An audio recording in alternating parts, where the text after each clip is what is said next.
Hello again. Welcome back. I'm Lederhendler. We're continuing our study of the ways in which Jews responded to crisis in the United States over the course of their history.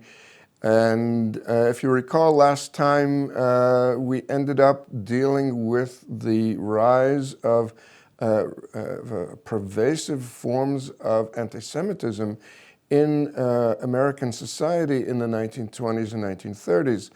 And of course, looking at it today from our perspective of 2026, we can't really avoid asking comparative questions such as, was anti-Semitism always part of the way Jews had to live in the United States? What were the times when it seemed to get worse? When were the times when it seemed to wane and Jews had it better? We're going to be dealing with this sort of background issue as we move along, both today and in our final session next time. But the question of anti-Semitism and its pervasiveness is, in fact, an important critical issue. And one of the things that must be said even at this interim point in our discussion is that the anti-Semitism that we saw operating in the 1920s and the 1930s virtually always came out of the extreme right, or even the less extreme right, but certainly not from the progressive camp. Rather, it was in those days in the progressive camp that Jews sought allies and making coalitions together with others in the progressive camp to wage the struggle for human rights, workers' rights, and immigrant rights, and so forth. Nowadays, of course, we're coping with a different scenario, and sometime perhaps we'll have a chance to discuss that, but not today. Today we are going back to consider the difficult history that Jews experienced.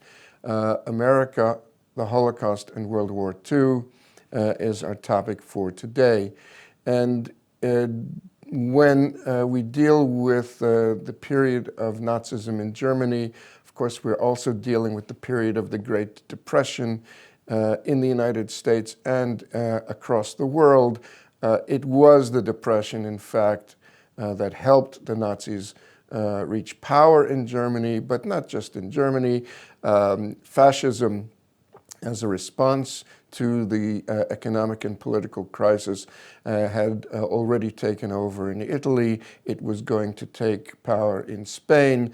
The liberal center of the political world in many countries was going to collapse, was very weak, and the political discourse was dominated by a polarized world of the hard left and the hard right. And the center didn't hold. One of the questions that American historians deal with when looking at that period and asking, all right, well, why didn't it happen in the United States? Why didn't fascism win in the United States, even though there was considerable support for the extreme right? Why, from the Jewish point of view, why, even though anti-Semitism was rife, why didn't it become the single most important national issue the way it did in, for example, Germany, or even in other countries nearby, such as in Poland? One of the theories that American historians suggest is worth considering is that the United States, partly because it is such a diverse and heterogeneous nation, and also very large in terms of geographic space and differences in regions and regional interests, that there is a cross-hatching effect in the United States, that no one particular central issue ever became the rallying cry for all of the different factions. That is to say, even taking the workers' movement that we looked at last time, it was very much the case that working people didn't really unite on the same side of the barricade across racial lines, and not even in terms of overcoming social barriers. Yes, they worked together. Yes, they went on strike together, but they lived in separate neighborhoods and they didn't actually integrate one with the other. Cross-hatching means that different lines of interest groups, different lines of identity groups were always at work. The Jewish question, which became so central to European politics in the 1930s, and Germany certainly is the egregious case, the Jewish question was not that kind of central rallying point to transform American politics. And therefore, when we talk about anti-Semitism, and this is going to be a difficult session for many of us to deal with the events of the Holocaust period and World War II, when we deal with those events, we also need to bear in mind that this is a scenario in which Jews also retained a certain amount of agency. Jews responded, Jews had leaders, Jews had organizations, and in fact, they tried to help. But let's begin with where we left off last time, and that is this question of could European Jews immigrate to the United States the way they had in earlier decades? And of course, as we saw last time, after 1921, and particularly 1924, the option of immigration to the United States almost didn't exist. The amount of immigration from Eastern and Southern Europe was reduced to a trickle by 1924-25. And if we're going to move ahead of just a few years, after the Wall Street crash and the onset of the Great Depression in the fall of 1929, the American administration and the State Department in particular instituted a far more restrictive interpretation of even the immigration quotas that existed on paper. That is to say, yes, a maximum number of X immigrants could be admitted by law from, let's say, Germany into the United States in any particular year. Germany, in fact, had a fairly large immigration quota because it was part of the older immigration stream from before the 1870s. Nevertheless, after 1929, as I said, American consuls abroad were instructed to simply stall, to stonewall visa applications coming from other countries. America was in an economic free fall, was massive unemployment, over 25%. This was not a time when the United States should be welcoming large numbers of immigrants, and certainly not those who may be coming without means. And so the 1920s restrictions against ongoing immigration were made even more stringent in 1929, a minute before midnight, as it were, just before the rise to power of Adolf Hitler in 1933 in Germany. And so this attitude to the admission of European immigrants, and soon enough they would be referred to as refugees, this clearly had a direct impact and a tragic impact on Jews in particular who were trying to leave Germany and then Austria and several other countries. The American historian David Wyman referred to this period of American immigration policy up till 1941. He called it the era of paper walls. That is, walls to keep immigrants out, walls made of paper. That is, walls made of immigrant laws and immigrant regulations. Wyman asks the obvious question that we have to ask ourselves, that is, were these paper walls only about the economic issue? That is to say, does a nation suffering from massive unemployment and an economic depression, does a nation have to maintain the economic rights and well-being of its own citizens before it starts admitting people from elsewhere? That's a fair question, and it's a question of policy. But Wyman and others have basically reached the conclusion that it was never just about the economics of immigrant or refugee admission.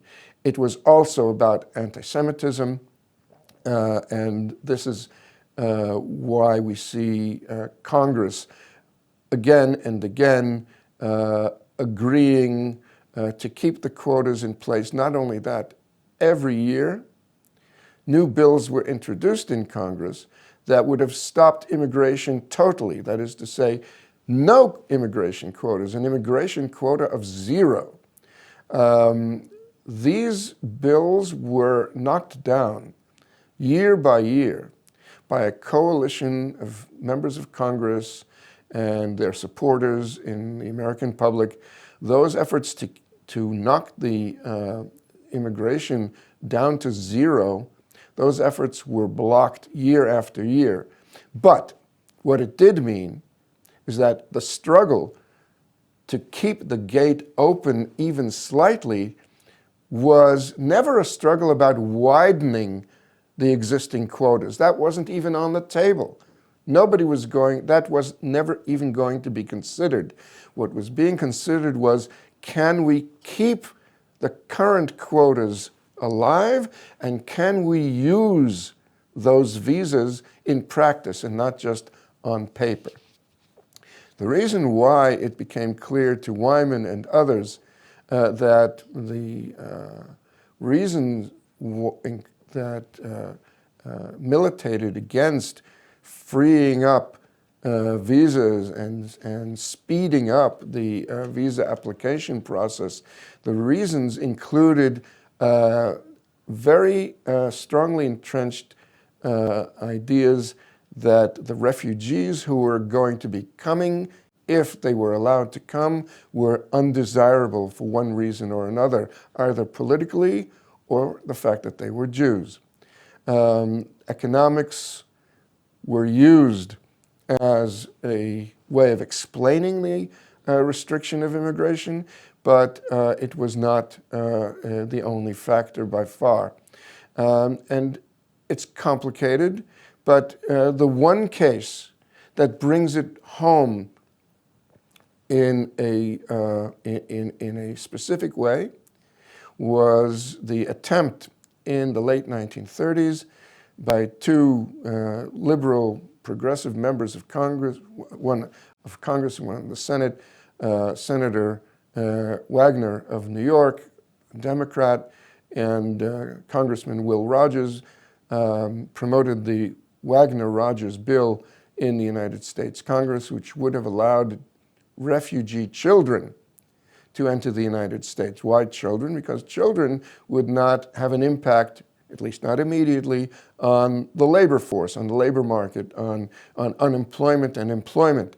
But that too was stymied, was blocked and never passed. And therefore what we're dealing with when we want to understand what Wyman called the paper walls, we have to deal with something that you might use the term a perfect storm to describe. That is a combination of simultaneous factors that worked together to create the worst possible conditions and in the end indeed kept the very strict immigration policy of the United States in place right to 1938.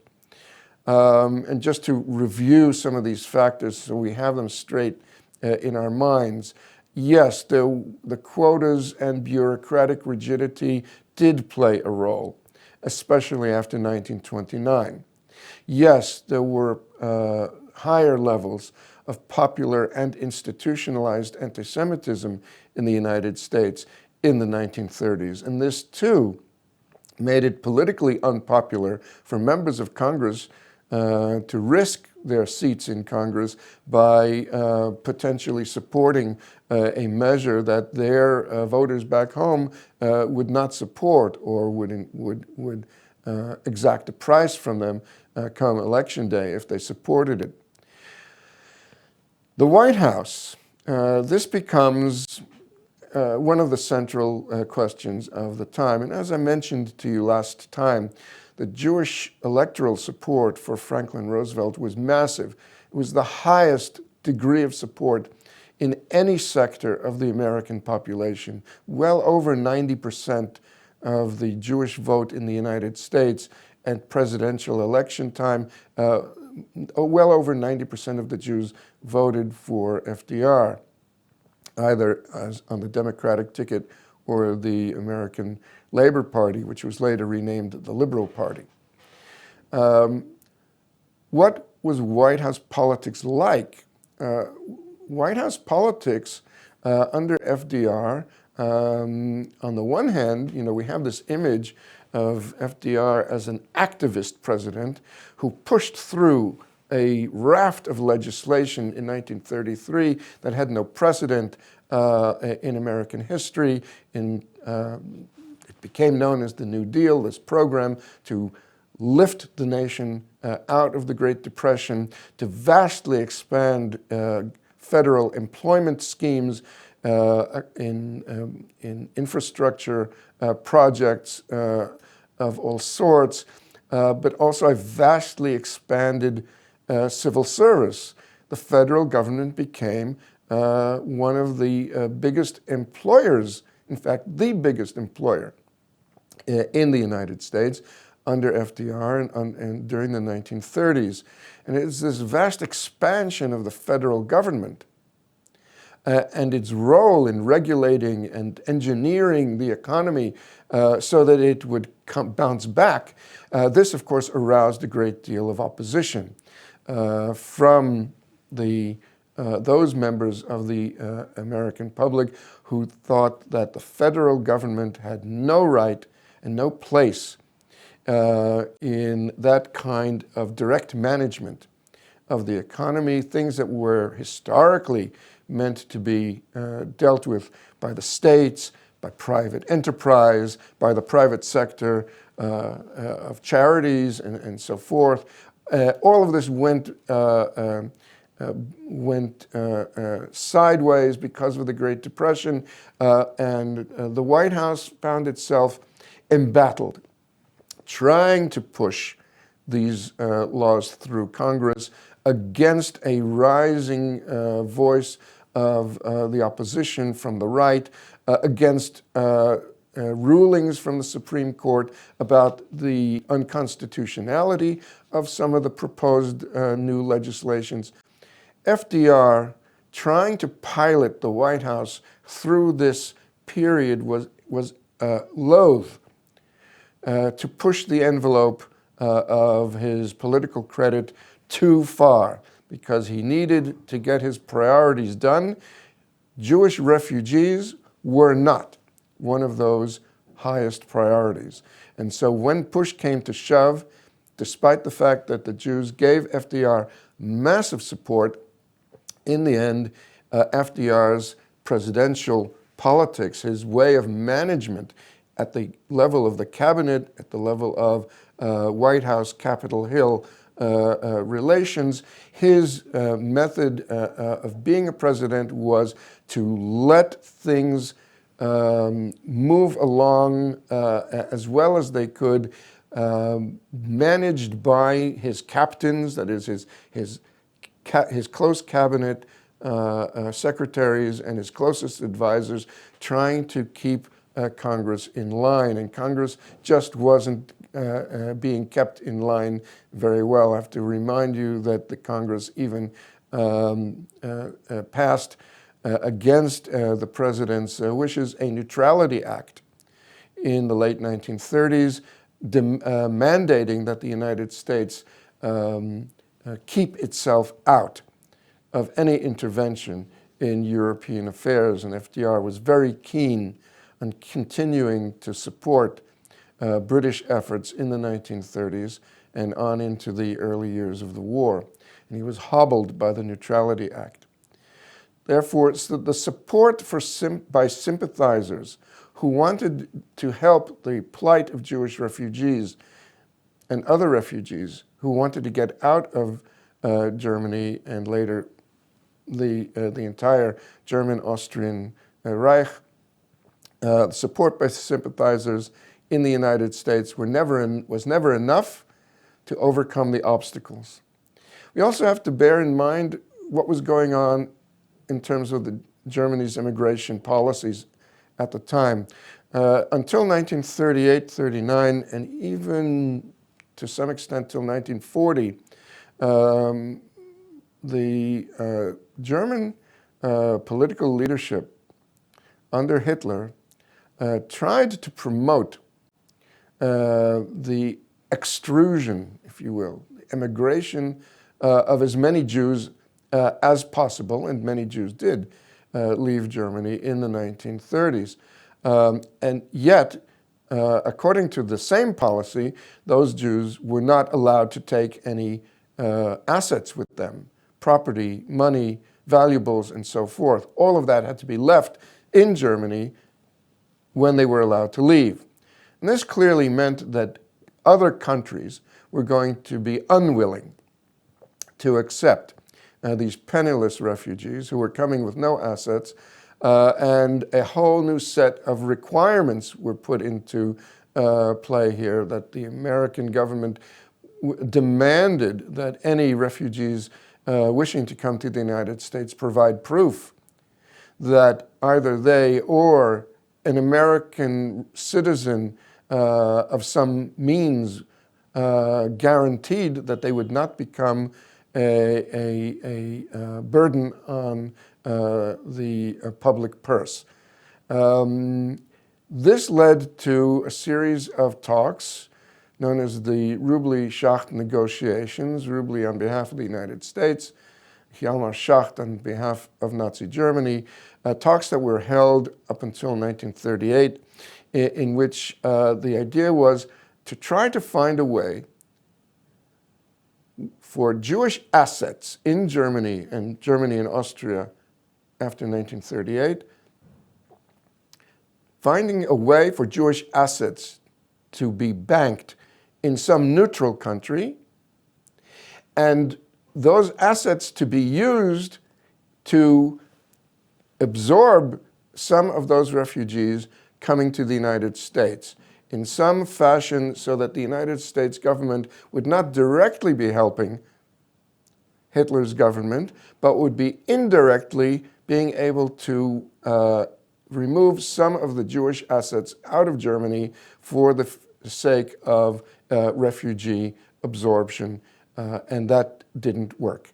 It broke down in 1938. There was a conference of various Western powers at Evian-les-Bains in France. In 1938, the conference was held to reach some sort of consensus about how to deal with the refugee crisis.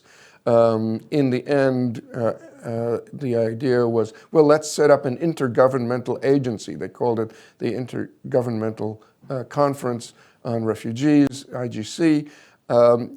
But the bottom line coming out of the Evian conference was no country was going to be required under this IGC or under any other title. No country would be required under this system to alter its existing immigration laws. And so these things actually never panned out. Once the United States joined the war, December 7th, 1941, the war itself, the war effort against Germany and Japan and Italy, the war itself became the central issue for Americans at large. It was, of course, just as central for the Jews in the United States, whose sons and some of their daughters also were going to be fighting that war alongside their fellow citizens. There were, in fact, over 500,000 Jews fighting in the American army during World War II. And this, of course, stands out as, if we're going to take a kind of a panoramic view of what sorts of responses did Jews in the United States, what kind of responses did they have to the emergency in Europe, to what was going on with their own government and how their own government was handling the refugee question? What sorts of responses did were they successful in mounting?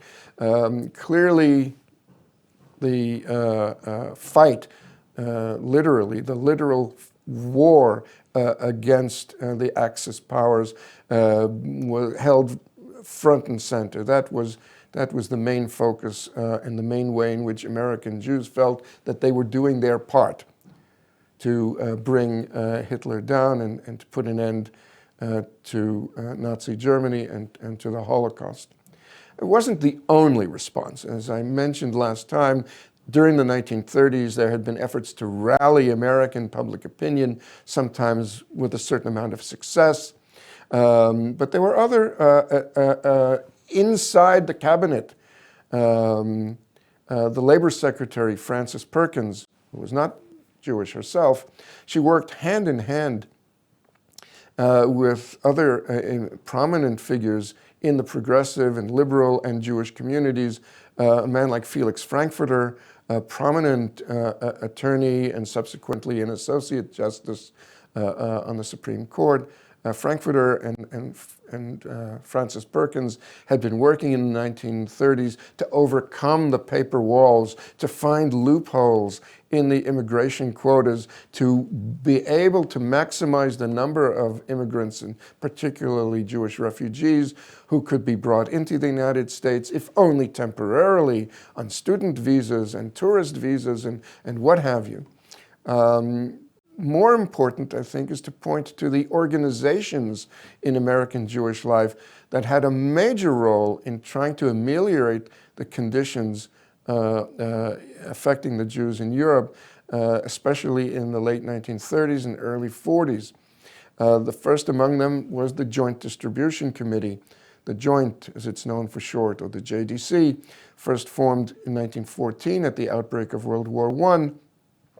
It had a major role in the 1930s, despite the Depression, in mobilizing Jewish finances in the United States to be sent to Europe to ameliorate the living conditions of Jews, not only in Germany, where they were being deprived of their livelihoods to a large extent, but also in Eastern European countries such as Poland, where a kind of a cold pogrom against the Jews, an economic boycott, and large-scale unemployment among Jews in the 1930s, even before the war began.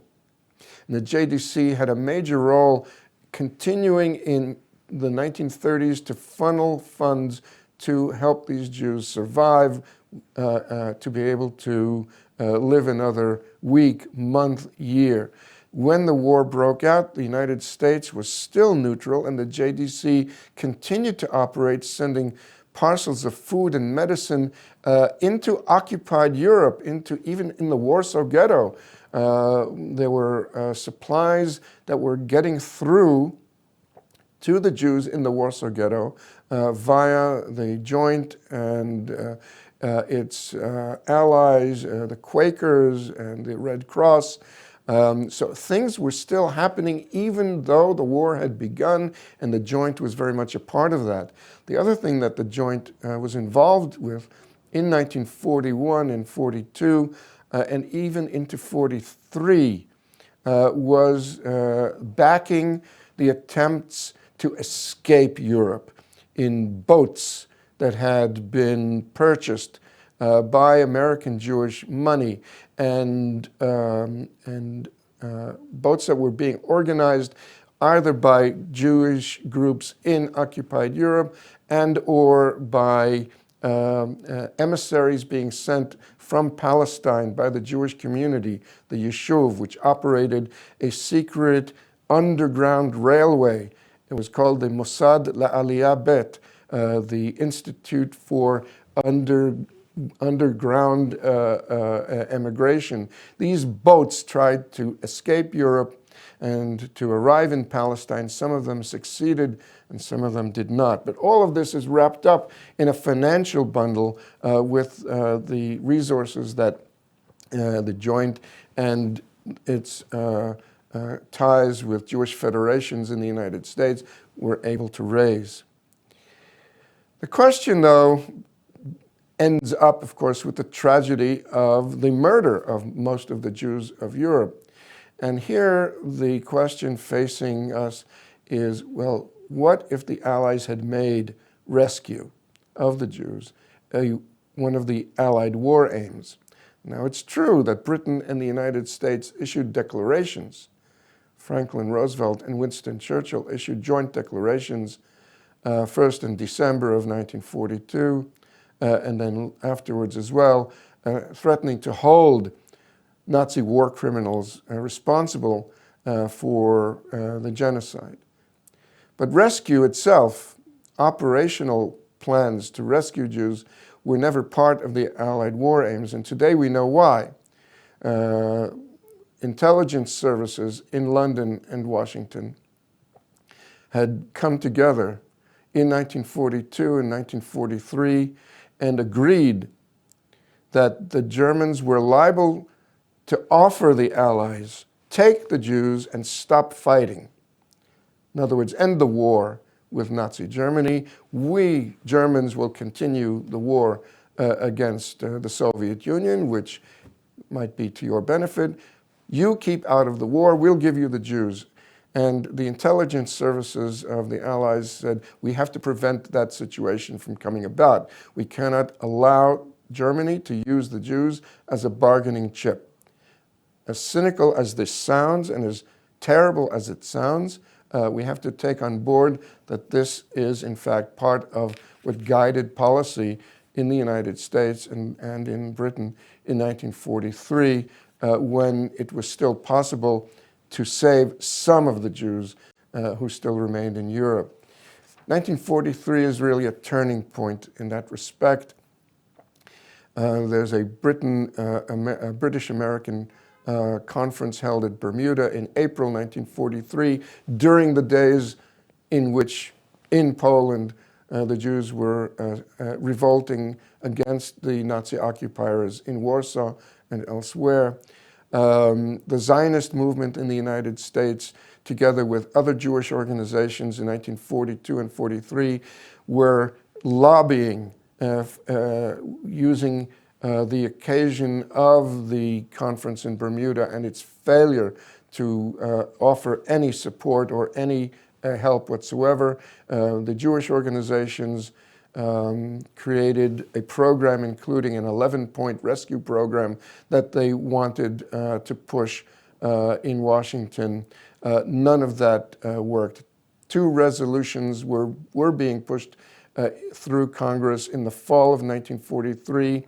One in favor of rescue, one in favor of forcing Britain to open Palestine to Jewish refugee immigration. The British government in 1939 had decided to force Jewish immigration to Palestine to a halt within a certain number of years, and therefore the idea was if Washington could pressure Britain, which was on its knees in need of American support in 1943 and 1944, pressure the British to open Palestine, to reopen Palestine to whatever refugee escape could happen. These were making their way through Congress while the Treasury Department under Secretary of the Treasury Henry Morgenthau Jr. Filed a report, a damning report, indicating how the State Department had consistently stonewalled the admission of refugees and rescue efforts since the end of the 1930s. All of these came to a head in December of 1943. Franklin Roosevelt then decides it's time to take action about this crisis. The rescue resolution would have passed Congress and forced his hand. The Morgenthau report showed that something needed to be done about the State Department's handling of the situation.